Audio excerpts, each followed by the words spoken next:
Yo tout le monde, c'est un vidéo débrief par rapport à la première défaite de Xavi et c'était donc face au Real Betis sous score de 1-0 mais au Camp Nou donc ça fait quand même très très mal. Quand on sait qu'au championnat on a déjà beaucoup de retard, là on perd encore une fois, c'est difficile, c'est clairement difficile et ce match-là il m'a un petit peu dégoûté. On verra donc par rapport au jeu, qu'est-ce qui m'a déplu. Mais on va commencer par les compos mais surtout celle du Barça. Alors ça a été un 4-3-3. Et le truc qui m'a assez surpris, c'est qu'il y a eu des petites surprises, comme par exemple Coutinho titulaire, Abdé aussi titulaire, et puis Clément Lenglet titulaire, et De Jong et Ousmane Dembélé étaient sur le banc. Alors Dembélé, je comprends, je l'avais dit dans ma vidéo avant-match qu'il ne devait pas commencer le match. Maintenant, De Jong, c'est clairement qu'il veut le faire reposer pour le match face au Bayern. Et moi, je suis pas trop pour, parce qu'on sait que le Barça, offensivement, c'est très très faible cette saison. Et en fait, Frenkie de Jong, il apporte énormément dans cette projection, tout ça, dans ce rôle d'intérieur, il apporte beaucoup. Et du coup, là, il a pris comme un grus, et pour moi, ça a été une erreur de Xavi. Parce que je comprends qu'il veut tout donner face au Bayern, ok, mais on est dans une situation où on a gagné tous les matchs, simplement, on ne peut pas se permettre de faire ce genre de choses-là, alors qu'on sait que collectivement, déjà, il n'y a pas beaucoup d'automatisme, et c'est pas une équipe qui tourne vraiment bien. Pas du tout. Maintenant, on va commencer par la première mi-temps. Et là, vraiment, elle a été catastrophique. Et je dis pas vraiment, je dis pas ça dans le sens où la première mi-temps était catastrophique du niveau du Barça, ils ont vraiment été nuls ou quoi. C'est pas ça que je veux dire. C'est par rapport au rythme. En fait, c'était une mi-temps désagréable à regarder. Je vous dis la vérité, j'ai pas pris du tout du plaisir à regarder cette première mi-temps. Le match aussi en général, mais là, c'était vraiment n'importe quoi. Il y avait aucun rythme en fait. C'est-à-dire que les joueurs du Barça étaient là, jouaient tranquille comme ça, ils se prenaient pas trop la tête. J'ai l'impression vraiment qu'ils attendaient l'arrivée de Dembélé et de Frenkie de Jong pour faire quelque chose. Vraiment, c'est ce que j'ai ressenti personnellement. Il se passait absolument rien.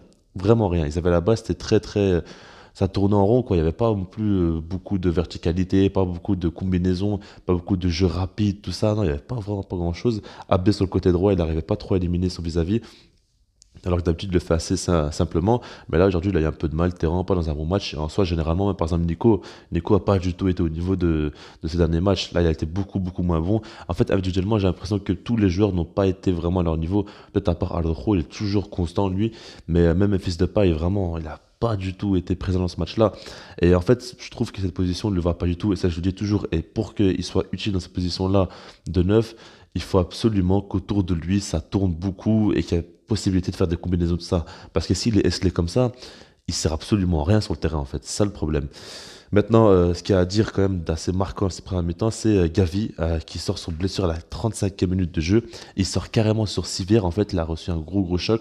Une balle arrivée en pleine vitesse sur sa tête. Et en fait, au début, il a essayé de jouer tout ça. Puis au final, il s'est limite évanoui, hein. Il allait vraiment pas bien. Il a des maux de tête, tout ça. Et on n'a pas voulu prendre de risques. De toute façon, il pouvait plus continuer le match, hein, tout simplement.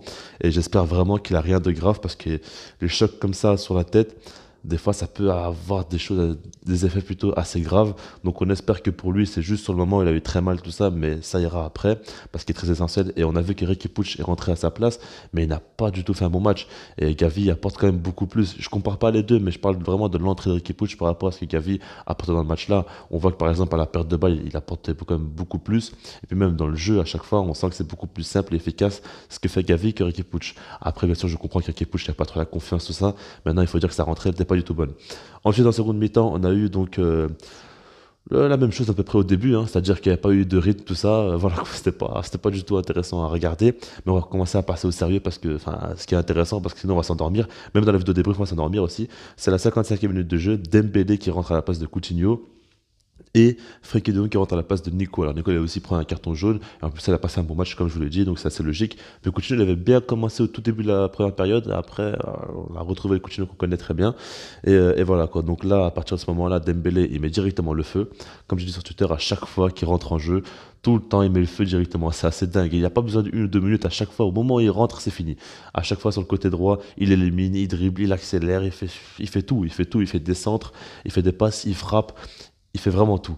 Et Dembélé, il fait à chaque fois beaucoup de bien. Et c'est le seul joueur de l'équipe. On sent qu'il peut sortir quelque chose de fou de sa part, quoi. Les autres joueurs, on a l'impression qu'ils peuvent pas faire grand-chose, ils sont un petit peu limités, tout ça. Mais Dembélé, il peut nous faire une folie, ça, on le sait, à tout moment, ça peut partir en vrille. Et à chaque fois qu'il rentre en jeu, ben, l'équipe adverse recule et a beaucoup plus peur.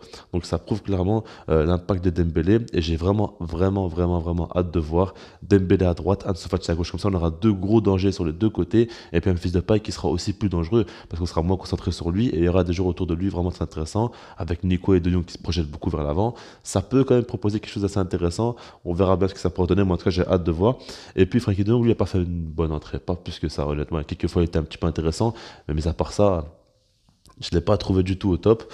Mais voilà, après, ce qu'il faut dire, c'est qu'en gros, le Barça n'accélérait pas tant que ça. Il y a eu des moments forts quand même, on va se le dire. Mais il n'y a pas eu énormément d'occasions franches. En fait, le Real Betis, quand ils arrivaient à avoir des contres, ils arrivaient souvent à être très dangereux facilement. Il y a eu un but aussi qui a été hors-jeu de la part du Real Betis, c'était refusé alors que je sais même pas si vraiment il y a hors-jeu. Honnêtement, pour moi, s'il était accepté, c'était pas du tout un scandale, je vous dis la vérité. Mais voilà.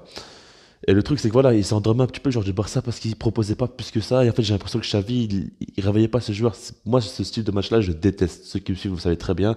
Les matchs où le Barça prend pas le truc au sérieux, ils attendent d'encaisser pour enfin se réveiller. Je déteste. Parce qu'il faut, tant que c'est pas 1-0, il faut tout donner. Il faut marquer le premier but. Et puis, une fois que c'est 1-0, il faut marquer absolument le deuxième. Parce que si tu t'endors comme ça sert à rien. C'est sûr qu'au bout d'un moment, tu vas finir par encaisser. Et puis là, c'est Rabetis qui a marqué. Donc, sur le contre-attaque, c'est Juanmi qui a marqué. C'est un joli but. Après, là, j'ai pas aimé comment le Barça a défendu parce qu'ils sont beaucoup trop jetés, j'ai l'impression. C'était du 2 contre 3, hein. Donc, Betis, il y avait deux joueurs, il y avait trois joueurs du Barça, trois ou quatre même, mais ils se jetaient dans tous les sens. Et puis au final, voilà, ils ont réussi à marquer calmement. Ça a été un plutôt beau but de la part du Real Betis, mais du coup, là, voilà, ça fait 1-0.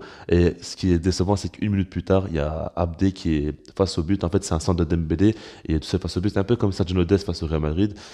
Et il envoie au ciel, encore une fois, même aussi, il y avait Ilias qui avait une occasion comme ça, une fois, juste devant le but, et il envoie au ciel. Je sais pas ce qu'ils ont de joueurs à rater aussi fort, quoi. Encore si tu touches le poteau, si tu tires un petit peu à côté ou quoi. Mais les gars tiraient pas au ciel comme ça, ils visaient pas les avions. Mais du coup, voilà, quoi. Abdé fait un gros loupé, il sort directement après, il y a Luc de Jong qui rentre, il y a Piqué qui rentre. Voilà, on essaye un petit peu de jouer sur les centres, tout ça, mais il n'y a rien qui passe. Et le Barça a vraiment pas fait du tout un beau match. C'est le pire match et de très loin de Xavi depuis qu'il est arrivé au Barça. Et dans l'envie, c'est la première fois où vraiment, depuis que Xavi est arrivé, ils sont aussi peu démonstrativement.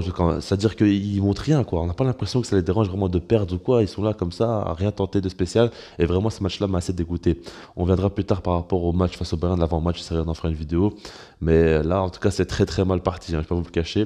Après, il pourrait y avoir d'autres choses, points positifs qui pourraient arriver d'ici là. Mais voilà, on reviendra par rapport à ça plus tard. Je sais pas quand tu vas travailler par rapport au match, sinon moi je vous dis peace.